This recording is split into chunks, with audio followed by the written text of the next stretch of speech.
मातम का ये मंजर पत्थर दिल इंसान को भी दहला दे। इस परिवार पर दुख और दर्द का जो पहाड़ टूटा है, उसका कोई मरहम नहीं। अपने को खोने का गम क्या होता है, इन लोगों से बेहतर इस वक्त कोई नहीं जानता। क्या महिलाएं, क्या पुरुष, हर किसी के लिए इस वक्त खुद को संभालना मुश्किल हो रहा है।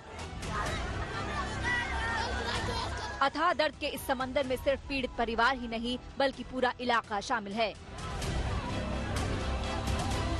गलियां लोगों से भरी हुई हैं, जिसे जहां जगह मिली वहीं से इस दुख में शामिल है। कुलगामा के काजीगुंडा में ये बीजेपी के 3 कार्यकर्ताओं की अंतिम यात्रा है। लगभग पूरा इलाका इस शव यात्रा में शामिल है। सियासी लिहाज से ऐतिहासिक बदलावों से गुजर रही धरती की जन्नत एक बार फिर खून से लाल हुई है। सुरक्षा बलों के आगे पस्त हो रहे आतंकवादियों ने बौखलाहट में खूनी खेल खेला। दक्षिण कश्मीर के काजीगुंडा में आतंकवादियों ने इसी कार में सवार बीजेपी के 3 नेताओं पर सामने से गोलियां बरसा दी। आतंकवादियों ने इस हमले को उस वक्त अंजाम दिया जब तीनों नेता एक कार से रात 8:30 बजे करीब लौट रहे थे। तीनों को आतंकवादियों ने घेर लिया और सामने से गोलियां बरसा दी। घेराबंदी ऐसी की गई कि भागने का मौका तक नहीं मिला।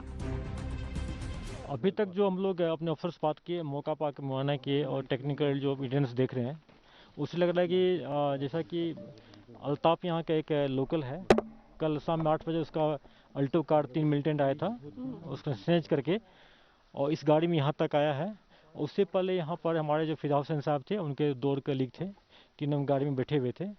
उस पर नज़दीक आके अंधाधुंध फायरिंग किया और उनको जख्मी काफ़ी हो गए, हॉस्पिटल लेके रास्ते में उनका डेथ हो गया। और फिर उसी गाड़ी में तीनों मिलिटेंट बैठ के अच्छे वाले एरिया में निकल गए, जहाँ से आज गाड़ी को सीज किया गया है। आतंकी हमले में मारे गए नेताओं में बीजेपी के युवा मोर्चा के जनरल सेक्रेटरी फिदा हुसैन के अलावा उमर राशिद बेग और उमर रमजान शामिल हैं। तीनों को अस्पताल ले जाया गया, लेकिन उनकी जान नहीं बच पाई। बीजेपी ने साफ कहा है कि जो पार्टियां कश्मीर में सक्रिय हो रही हैं, वो निशाने पर हैं।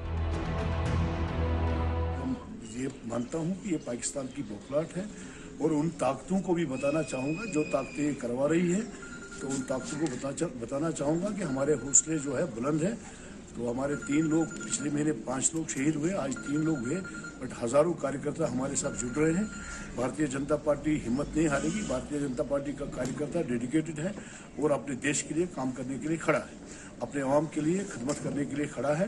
बट कश्मीर में पिछले कई महीनों से लगातार बीजेपी के कार्यकर्ता और नेता निशाने पर हैं, जिनमें सरपंच भी हैं, जिनमें अलग अलग जो ब्लॉक कमेटीज़ के मेंबर हैं वो भी निशाने पर हैं। कुछ लोगों को सुरक्षा मुहैया कराई गई है, लेकिन अभी भी जो वर्कर्स हैं या कार्यकर्ता है, उनके सुरक्षा को लेकर सरकार के पास ना ही कोई नीति है और ना ही फिलहाल उसको लेकर कोई जो चीज़ है वो साफ आ रही है।